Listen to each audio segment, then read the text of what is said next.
नमस्कार, द देसी अड्डा पर आपका स्वागत है। मैं हूं राकेश तिवारी। देखिए, सिवान जिले में महागठबंधन की जो गांठें हैं उसे कौन खोलेगा? क्या तेजस्वी यादव और हिना साहब मिलकर सिवान जिले में गठबंधन की गांठें को खोल देंगे? क्या अपने गठबंधन के सभी साथियों को मना लेंगे? क्या जो दावेदार हैं वो मान जाएंगे? आज इसी बात पर चर्चा होगी। देखिए, पिछले चुनाव में 8 में से 6 विधानसभा की सीटें महागठबंधन ने जीत ली थी।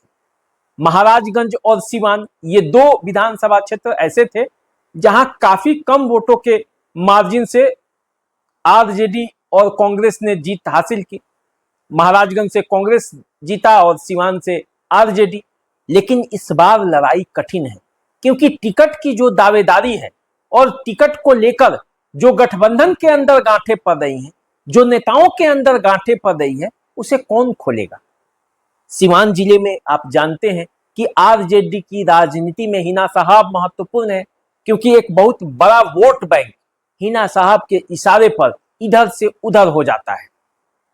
चाहे वो निर्दलीय हो या किसी पार्टी के अंदर, वो वोट बैंक हिना साहब के पास है और उसका बल इतना मजबूत है कि हिना साहब सिवान की राजनीति को घुमा सकती है। और इसीलिए जो गठबंधन में गांठें हैं उनको ढीला भी कर सकती हैं और खोल भी सकती हैं। अब देखिए, सिवान जिले में महाराजगंज सीट को ले लीजिए। महाराजगंज को लेकर महाघमासान है, क्योंकि इस सीट पर कांग्रेस, आरजेडी और वीआईपी तीनों की दावेदारी है।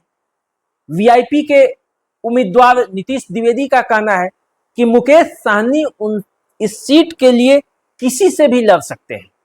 यदि बिहार में 2 सीटें भी वीआईपी को मिलेगी तो उसमें से 1 सीट महाराजगंज होगी, और इसी की दावेदारी जो है वो नीतीश द्विवेदी कर रहे हैं। इसके बाद विशाल जायसवाल, जो कि लालू परिवार के काफी करीबी हैं, तेजस्वी यादव के दोस्त हैं, उनका कहना होता है कि टिकट तो उन्हें मिल जाएगा।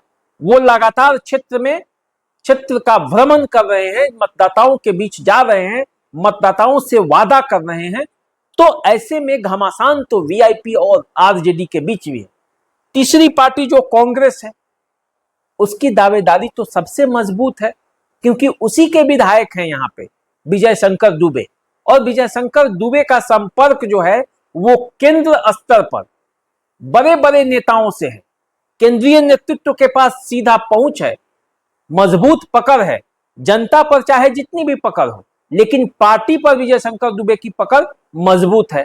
इसके अलावा जो लगातार कांग्रेस के सेवा करते रहे हैं, पिछले कई चुनावों से कांग्रेस के लिए जी जान लगाते रहे हैं, वैसे भी कार्यकर्ताओं की लंबी लिस्ट है जो इस क्षेत्र से चुनाव लड़ना चाहते हैं। क्षेत्र में अच्छी पकड़ भी है। वैसे कार्यकर्ताओं में विदुशेखर पांडे हो गए, यशवंत कुमार चमन हो गए, प्रद्युमन राय हो गए, सब लोग लगे हुए हैं, अपने अपने टिकट के लिए ऊपर तक जोर आजमाइश कर रहे हैं। लेकिन असल में महाराजगंज की सीट तेजस्वी यादव, हिना साहब और कांग्रेस के मिली भगत से, उनकी मर्जी से ही बटेगी, इतना तय है। मुकेश सहनी की भी अहम भूमिका होगी। तो अब देखिए महाराजगंज को लेकर क्या फैसला होता है, इसकी गांठें कैसे खुलती है, और यदि कोई प्रत्याशी को इसमें से टिकट नहीं मिलता है तो वो क्या करते हैं। अब आ जाइए आरजेडी की जो बात है, तो उसमें केवल विशाल जायसवाल ही नहीं है महाराजगंज में, वहां राजकिशोर गुप्ता की भी दावेदारी है, और एक सुनील कुमार राय उर्फ डब्लू, ये भी दावेदार है। तो आरजेडी के लिए तो बड़ा कसमोकस मामला है महाराजगंज में। अब आ जाइए जरा दरौदा की बात कर लेते हैं। दरौदा में माले की ये सीट थी। 2020 में अमरनाथ यादव चुनाव हार गए थे और उन्हें हराने वाले बीजेपी के कर्णजीत सिंह उर्फ व्यास सिंह थे। इस बार वहां पे महागठबंधन का यदि आप बात करेंगे तो आरजेडी की भी दावेदारी है, और आरजेडी से मुन्ना शाही चुनावी मैदान में उतरने के लिए बेचैन है। अब देखिए क्या होता है। मालिक पिछले बार सिवान जिले में 3 सीटों पर चुनाव लड़ी थी, 2 सीट जीत गई थी। अमरनाथ यादव माले के बड़े नेता हैं, उनको कहीं ना कहीं माले को एडजस्ट करना है, और ऐसी स्थिति में ये सीट माले को जाएगी या फिर मुन्ना शाही या किसी अन्य, आरजेडी के कई दावेदार यहां भी है, लाइन लगी हुई है, उनमें से किसे जाएगा ये भी देखना है। क्योंकि जब पिछले दिनों चैनपुर के लाली यादव की हत्या हो गई थी, तो लाली यादव की पत्नी को टिकट देने की मांग होने लगी। लाली यादव के घर तेजस्वी यादव पहुंचे थे, और तेजस्वी यादव के साथ साथ ओसामा साहब भी पहुंचे थे, अवध बिहारी चौधरी भी पहुंचे थे। तो वहां पे लाली यादव की पत्नी को दरौदा से आरजेडी की टिकट की मांग होने लगी।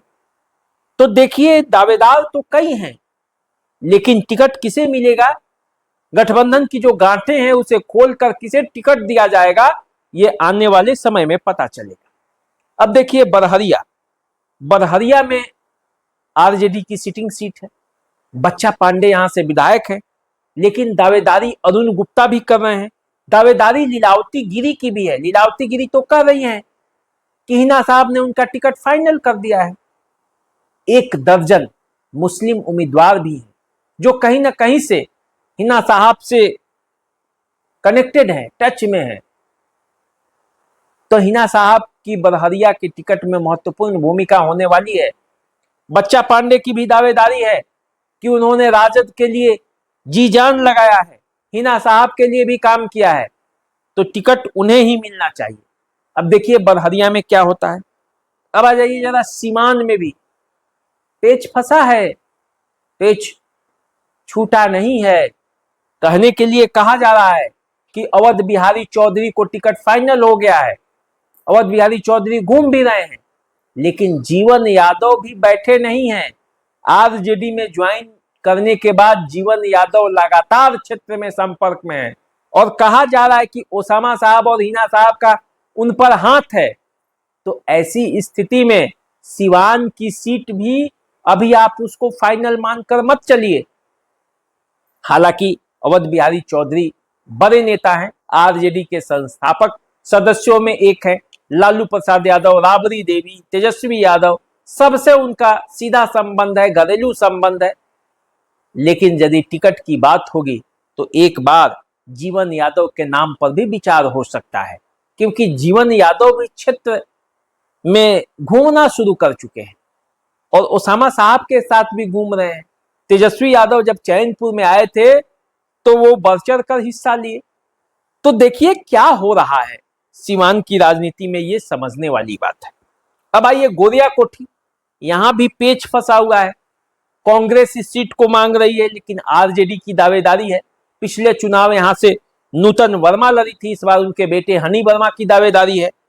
यहां से मानिक चंद राय के बेटे रविंदर राय भी टिकट मांग रहे हैं। मानिक चंद राय आरजेडी के पुराने विधायक रहे हैं, कई बार चुनाव जीते हैं। इंद्रदेव प्रसाद के बेटे भी यहां से टिकट के दावेदारी कर रहे हैं। और आरजेडी के जो जिलाध्यक्ष है विपिन कुशवाहा, वो भी टिकट के दावेदार हैं, क्षेत्र में भ्रमण कर रहे हैं, घूम रहे हैं, और इसलिए गोरिया कोठी का राजनीतिक माहौल गर्म है। आरजेडी सीरियस है, आरजेडी यहां से टिकट के लिए दावेदार है, लेकिन देखना यह है कि किसे टिकट मिलता है। कुशवाहा तो कई लाइन में लगे हैं, विपिन कुशवाहा, इंद्रदेव प्रसाद के बेटे हैं वो भी कुशवाहा है, नूतन वर्मा, उनके बेटे हनी वर्मा, सब कुशवाहा है।